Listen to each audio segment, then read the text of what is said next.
Welcome, Gunrunner.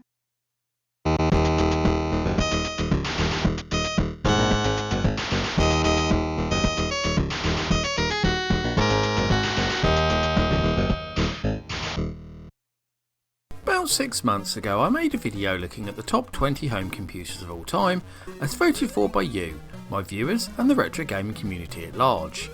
In that poll, spoiler alert, the Sinclair ZX Spectrum finished 6th, but was the highest ranked machine from my homeland on the list. Since then I've made similar videos on two of the computers that finished above it, the Atari 8-bit and Commodore 64. I kept getting asked when the ZX Spectrum would get its turn. We also keep getting asked for more specky content in general, so here we are. Once again, I put this question to the members of several big retro gaming groups on Facebook, including the hugely popular and very lively Retro Gaming Hysteria, link in the description for those who want to join, as well as my own loyal subscribers, asking them to name their top 5 and the reasons why they chose those particular games. Following the same rules as before, I awarded 5 points to your first choice, 4 points to second, and so on and so forth. I then counted up those votes to decide the final placings, and in the case of games having the same amount of points, then I went to the number of votes awarded, followed by the number of first place votes to decide the final rankings. In this particular video, I actually had to use both of these tiebreakers as there were quite a few that finished level on points, especially in the lower placings. There weren't really any genuine surprises for me in terms of the games that made up this list. To be honest, I think I could have predicted 90% of the games that made the top 20, and the top picks too. However, the surprises came when looking at the wider top 40, which will be made available in a special video produced exclusively for my patrons, and more specifically the games that didn't make it. For example, I'm sure it will surprise anyone who owned a ZX Spectrum to learn that not a single Dizzy game made the final cut, and the only one that even got a vote was Fantasy World Dizzy. It was also quite surprising to see neither Ghostbusters nor Teenage Mutant Hero Turtles make it, given their status as two of the computer's best-selling games. But I don't want to give away any more spoilers with regards to the titles that did actually make it the top 20, and indeed the more fulsome top 40, which I'll upload exclusively on Patreon at the same time as this one goes out, so it's time to start counting down those specky games.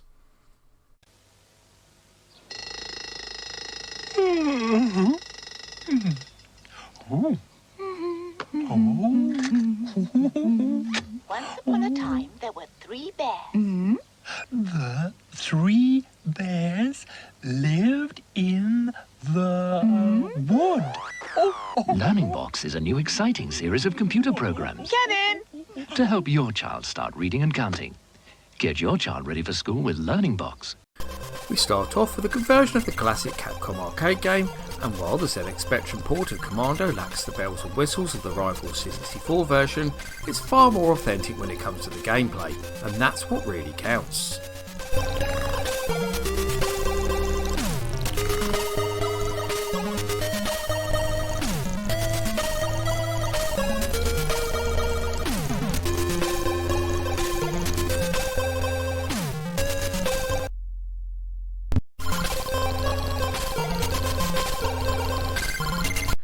Believe it or not, Life Force is the only traditional arcade-style shoot-'em-up to make the top 20, but its place is certainly justified, as with the game, FTL managed to defy the Spectrum's dreaded attribute clash with a game that plays just as great as it looks.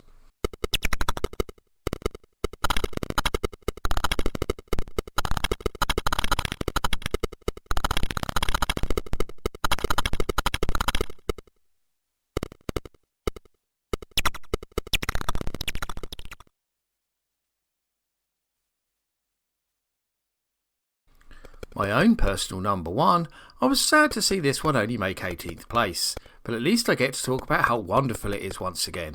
Back to School is a truly open world game when it wasn't even a thing, and greatly improved on the prequel School Days in every single area.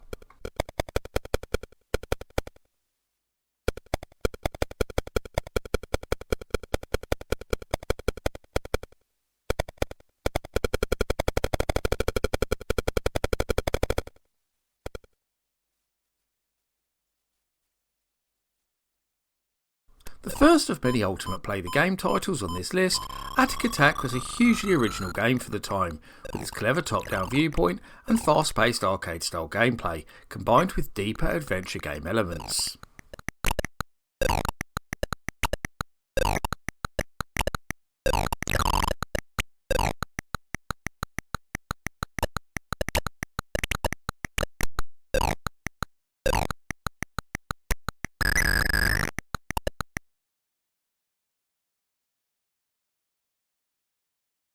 Another very unique game for the ZX Spectrum that's followed by several equally accomplished sequels, Highway Encounter was designed by the legendary Costa Panay and used isometric 3D graphics to great effect.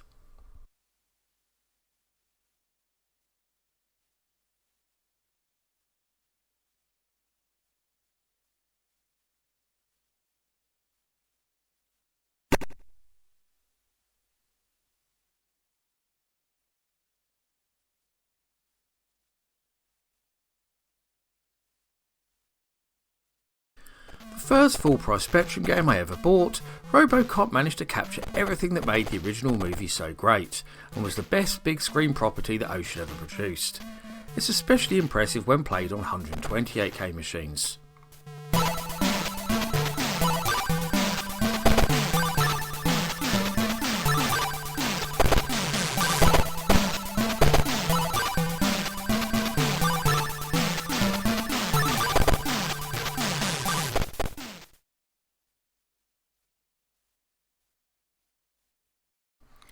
Another great arcade port by Elite Systems. In the case of Bomb Jack, it's fair to say that the home ports actually became more famous than the arcade game. Like Commando, this is another case of authentic gameplay winning the day.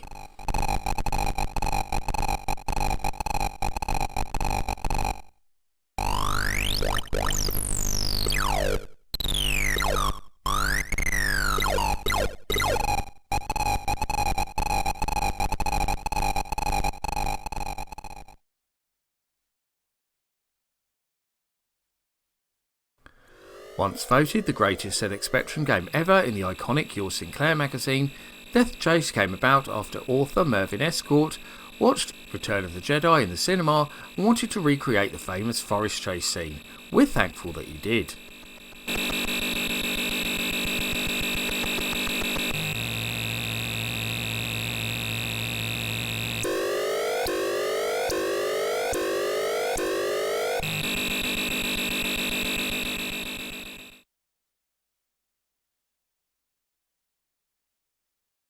Of all the games that made the top 20, CRL's Formula 1 was by far the biggest surprise, and also the only game I'd never played before.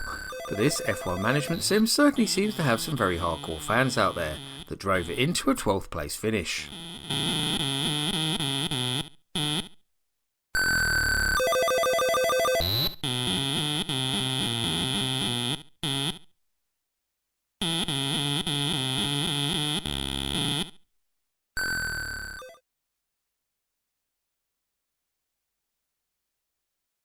A conversion of the classic Taito arcade game that was originally part of Technos' Kunio-kun series before being adapted for the West, this remains very authentic to the source material and is rightly regarded as one of the Specky's best beat-em-ups.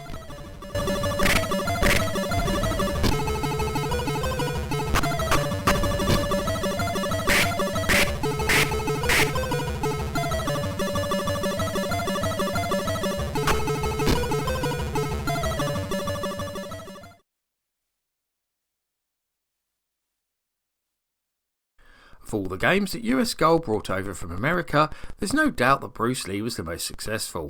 Originally released for the Atari 8-bit, this game offered up a great combination of fighting and adventuring that was easy to learn but hard to master.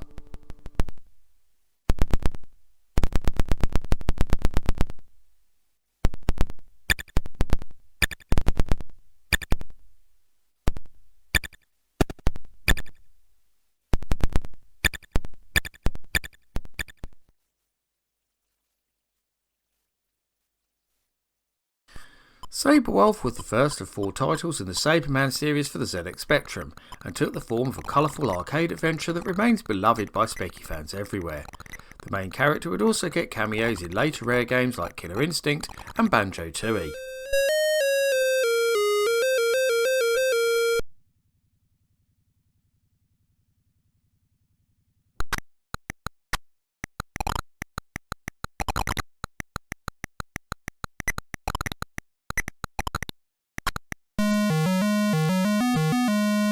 Another one of my own personal favourites, Turbo Esprit is credited as being the inspiration for the Grand Theft Auto series. How's that for a legacy? The very first truly open world driving game, it was also one of the first games that allowed you to be either good or bad.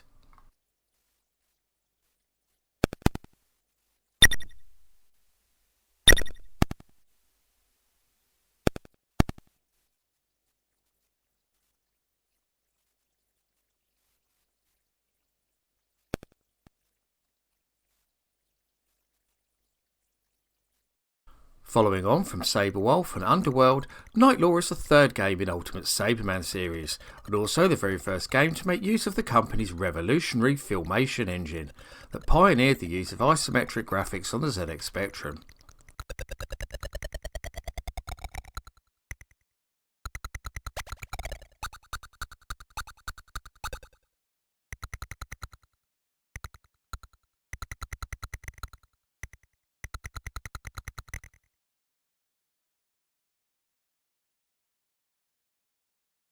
Such was the success of Renegade, Ocean decided to create a sequel of their own in the absence of an arcade-based follow-up to port.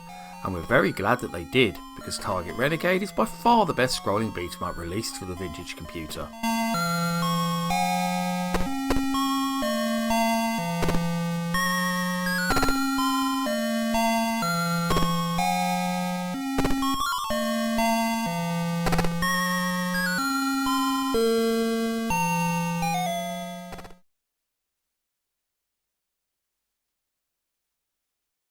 The highest rated coin-op conversion on this list, Chase HQ is a port that defies belief, managing to retain all the speed and excitement of the original arcade game, and it even included all of the iconic speech too.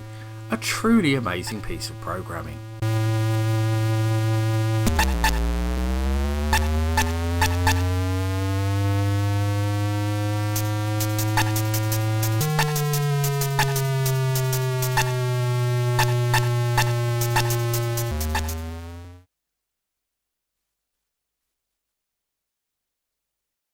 Often associated with the rival BBC Micro more so than the Spectrum, Chuckie Egg actually originated on Sinclair's Rubber Key Wonder and was notable at the time for presenting an arcade quality product that didn't copy or clone any existing games.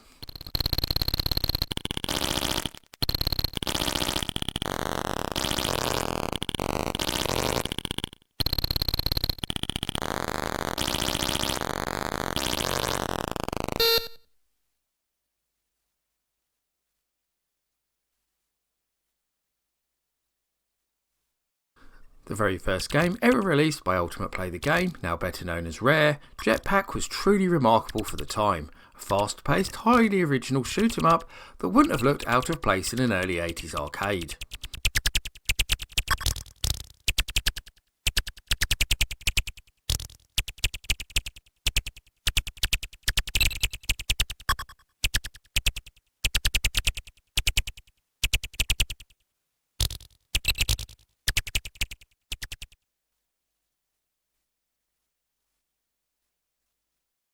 And as we reach the final two, I think you probably predicted what they would be, but could just flip a coin for the order. In the end, it's Jet Set Willy that takes the runners-up spot, finishing just 2 points behind its sibling in first. It's hard to name a more influential Spectrum game.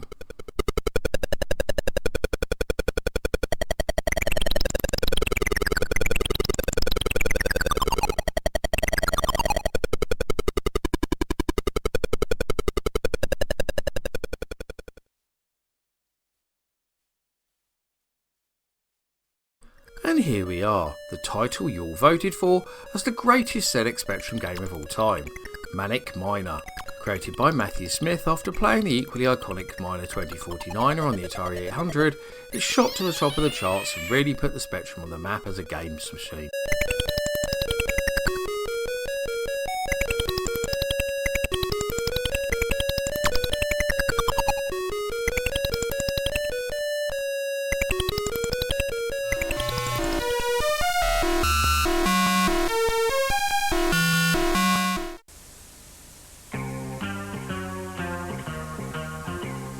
Right, pay attention, Bond.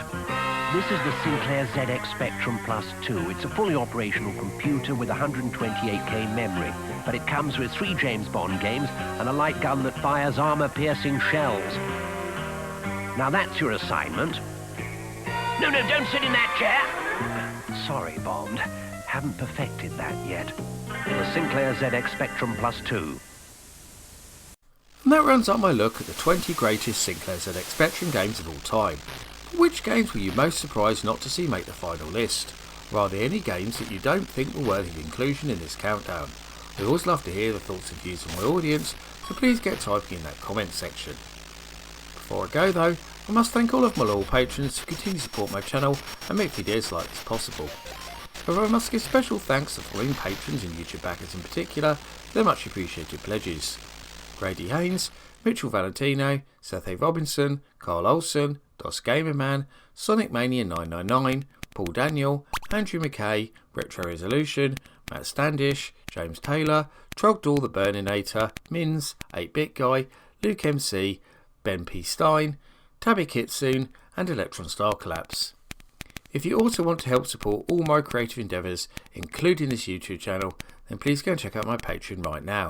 You can get access to extra content, including downloads, exclusive videos, including a top 40 version of this very video, creative insights, and much more besides. I've been the Laird, I thank you for watching, and I'll see you all again for another video very soon.